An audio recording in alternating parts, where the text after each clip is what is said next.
Hi, my name is Abby Olson, and for my presentation I will be discussing the video from discussion number 10, How to Make Stress Your Friend.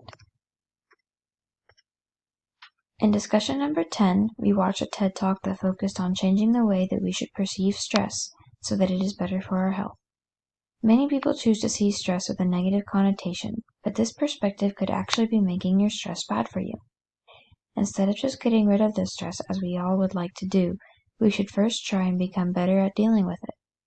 In high-stress situations, our body goes through a process where we begin to sweat, our heart rate increases, and multiple other things that is known as the stress response. In moments where we experience a stress response, rather than demonizing what is going on with our body, the speaker from the video says that we should see this reaction as being helpful. Not only does having this perception allow us to have confidence and feel motivated to meet our goal, it allows us to experience stress in a more healthy way.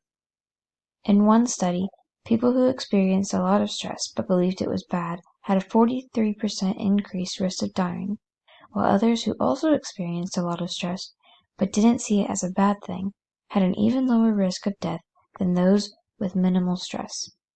This goes to show that stress is truly only bad depending on how we choose to think about it.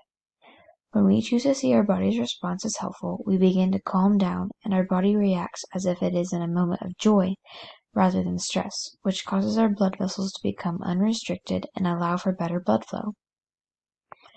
This alone could increase our body's health drastically. During a stress response, our body releases a hormone known as oxytocin. This hormone induces our bodies to talk to others about our stress. Oxytocin protects our heart and cardiovascular system and relaxes us. This hormone works best when we seek out others to speak about our feelings, and in turn strengthens our heart. Studies show that major stressors like financial or familial issues increase the chance of death by 30%. Those who choose to spend time caring for and spending time with ones they love end up experiencing no increased risk of death, even when under high-stress situations. The speaker's main point was that stress is not what negatively affects our health. It is how we perceive the stress and how we choose to act upon it. I decided to choose this discussion because I myself experience a lot of stress. I have tried many ways to try and overcome it, and I understand that a lot of people are in the same shoes as I am. Because so many people experience this and are unsure of how to decrease their stress levels, I want to become a psychiatrist in order to help them.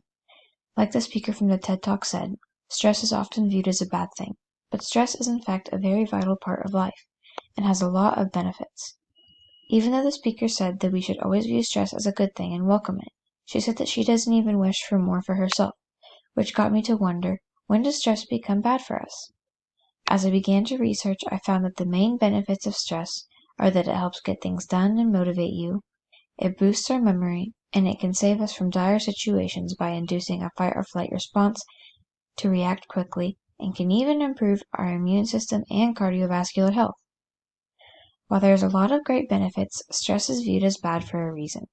So some negative side effects of stress come about when it is experienced for a prolonged period of time. It can weaken our immune system, cause our physical and mental health to suffer, and increase our blood pressure and give people depression or other conditions. Through my research, I have learned that stress is not only bad for you if you view it negatively, but it is also bad for you when too much of it is experienced for too long.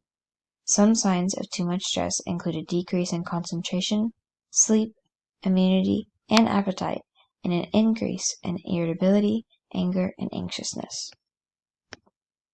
While watching the TED Talk, it reminded me of a video I once watched where a man said that interviewers at the Olympics always asked the athletes if they were nervous before or after the race. He noticed that every time these athletes were asked this question, they all replied, "No, I am excited," or "No, I was excited." The speaker said that nervousness and excitedness induce the same bodily functions.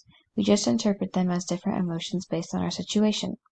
The speaker said that he then started to train his body to feel excited rather than nervous in stressful situations, and his results were much better than when choosing to feel nervous. This caused me to think about if the same concept could be used for stress and other emotions. The speaker from the TED Talk said that the only reason stress can be bad for our health is because of the way that we choose to interpret it. Just like stress seems bad at first, so does nervousness.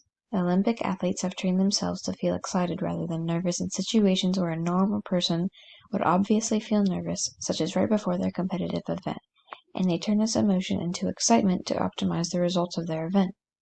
Having this mindset allows people to gain confidence and remain calm, which produces better results. This video helped me understand how to use the same type of concept with stress. When we feel stressed during tough situations, we can turn it into something that is good, rather than demonizing it to see better results in our health, and it may even allow us to overcome the stress. Outside of stress and nervousness, this mentality can be used when we feel any negative emotions, such as anger, sadness, resentment, and more, to improve our overall health and happiness. No one is built with the knowledge to know how to deal with stress, so adopting this mentality isn't an easy thing, but we must learn to accept it. It is important to recognize and legitimize our stress, so the first step in coping with it is locating its source. Stress could be from school, it could be from work, family, friends, and more. So when we find out the root of our emotions, we begin to learn how to cope with them. Stress is an inevitable part of life, and it is not something that we can just avoid, so I wanted to research ways that we could cope with it. Balancing work and school with your personal life is very important. Spending too much time at both can be bad for us.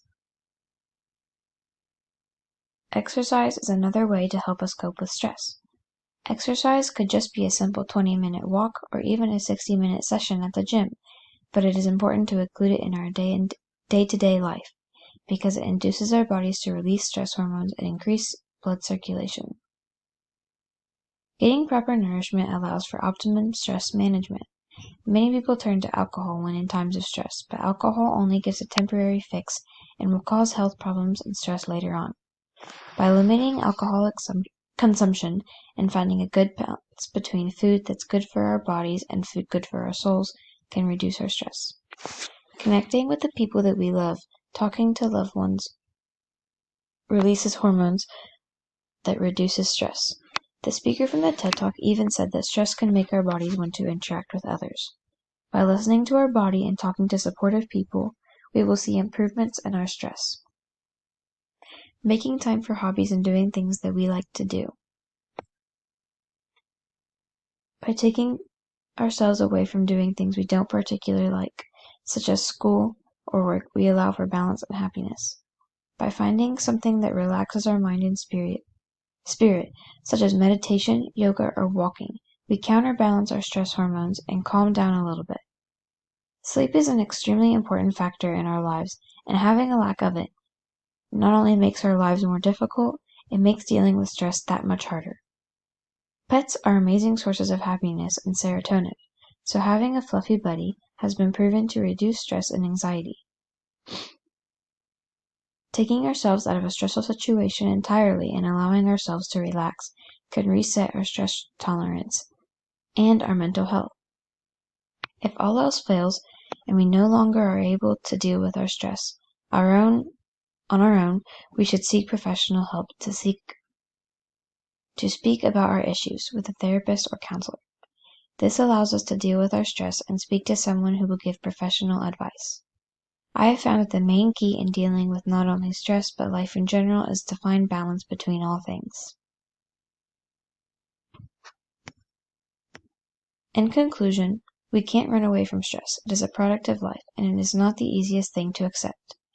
Kelly McGonigal, the speaker from the TED Talk, says that when you finally decide to accept stress, you can trust yourself to handle life's challenges, and you're remembering that you don't have to face them alone. In my research, I have found a deeper understanding of the concept of stress and have learned how to deal with it and realized how important it is to deal with it properly. In my own experience, I constantly feel stressed out. I have tried the concept of just simply changing my thinking, and I've come to understand that it is not the easiest thing to do, but it truly does come with wonderful results. Thank you.